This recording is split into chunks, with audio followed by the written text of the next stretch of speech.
What's going on, coding family? How are you? I hope y'all are doing well. I hope the studying is going well. I hope y'all are getting it in and looking forward to becoming coders this year. I really hope so. I really pray so for y'all. I wanted to come on today and discuss the G&G coding program with you that I'll be teaching specifically. So I kind of wanted to give you some logistics of what's going on in the class. I have a class ending actually at the end of this month. And then I have a short break until I start back in May. The class will be starting in May. And it's Tuesdays and Thursdays from 6 Central Time to 8 o'clock Central Time. So that's the time zone that I'm in. This class is twice a week. So let me just tell you a little bit about my background. So first of all, I've been in the medical field for over 10 to 14 years. I have worked at several hospitals, mainly major hospitals in Texas, and I have a bachelor's degree in psychology. I also have my certified professional coder certification as well, and I'm a notary. So yeah, that's a little bit. I was going to school to become a RN. The money was running out. I've taken all the prerequisites and just was not able to get into the program in time enough. So decided to switch my degree over to psychology, and it was the best thing I could have ever done. I enjoy psychology. I enjoy the dynamics of it, and the things that I've been taught in psychology to be able, I don't want to say read a person, but I can kind of look at people's body language, how they talk, if they're high pitched, if they're low pitched, and just kind of get a gist of where they're at. So it's helpful for me, especially in teaching. So that was a blessing to get that degree. Also, taking the certified professional coder exam 7 times was something that I did not plan, of course, but it did teach me a lot about what's on the exam, how to prep for the exam. And so that's why I'm teaching the class, because I know there are people out there who struggle with taking the test. There are people out there struggle with just testing, period, not even specifically becoming a CPC, but just testing, period. And then so I want to present and help someone to learn how to code and the process of elimination and going over. So in the class, I go over medical terminology thoroughly, because that can make or break you when it comes to this coding exam. You have to know medical terminology.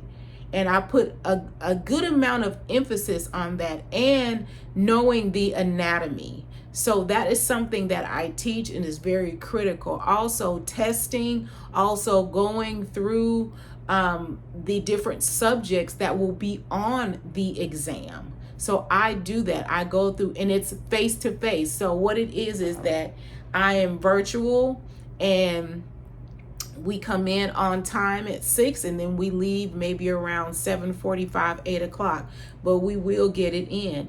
And I just believe, like, some people need a face-to-face so they can ask the question, why is that? How did you come up with that decision? Why was that the right answer?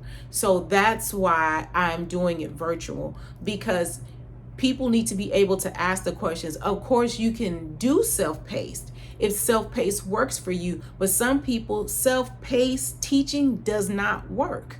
It's like, I'm stuck. Okay, who can I ask? When are you going to get back to me? So you pay all of this money to have a self-paced class because it sounds better.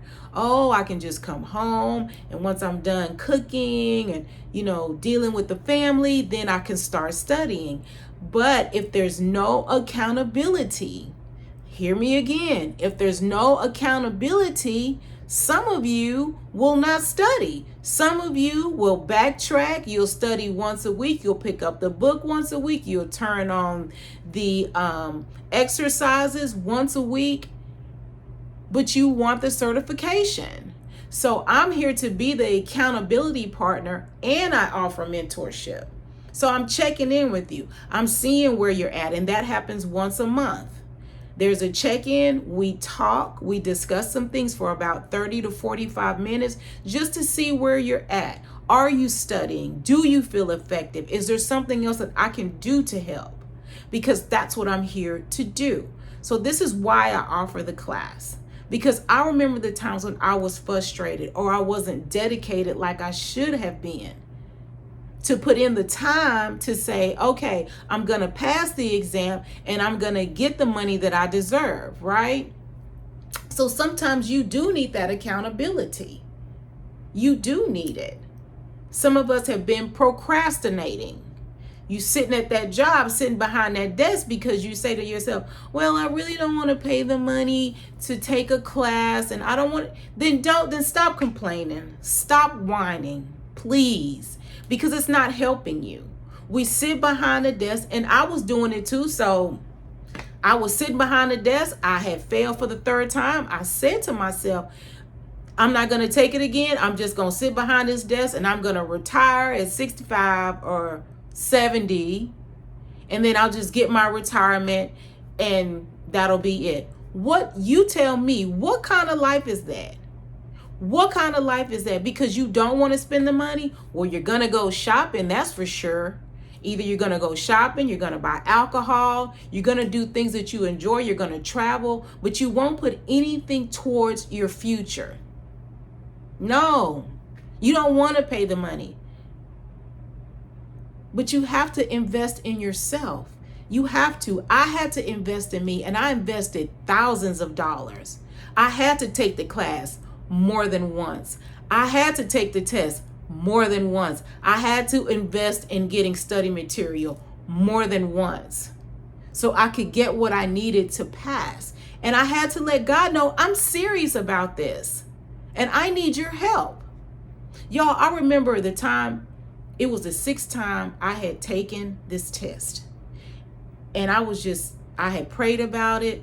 I had fasted, and I was just pretty sure that God was going to help me to pass it. And this was going to be the last time. Well, I failed it.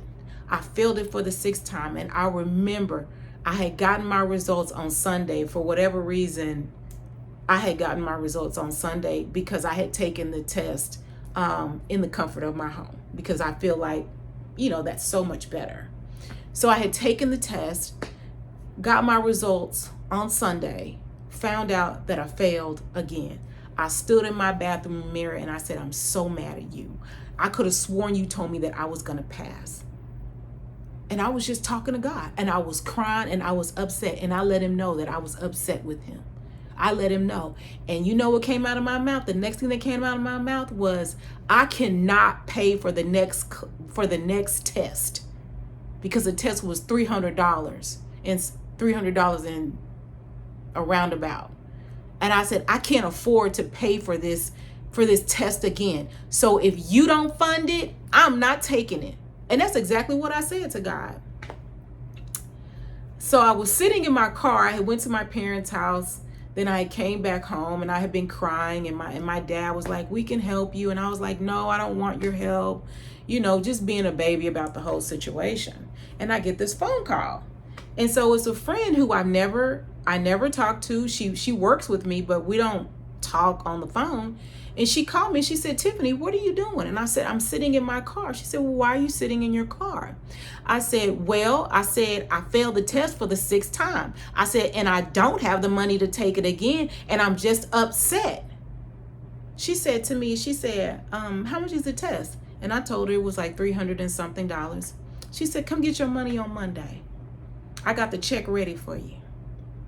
And all I could hear the Lord say was, did I not fund it? Y'all, the 7th time I took that exam, I passed. And I didn't even pay for it. Let me tell you, he will do what you cannot. But I need you to believe in yourself. I need you to step out and spend a little bit of money. I need you to step out and invest in yourself. Nobody's going to do it for you. Nobody cares if you take the test or not. Nobody cares. Nobody cares if you live your life to be 62 or 65 and then you just take your retirement and that's pretty much it.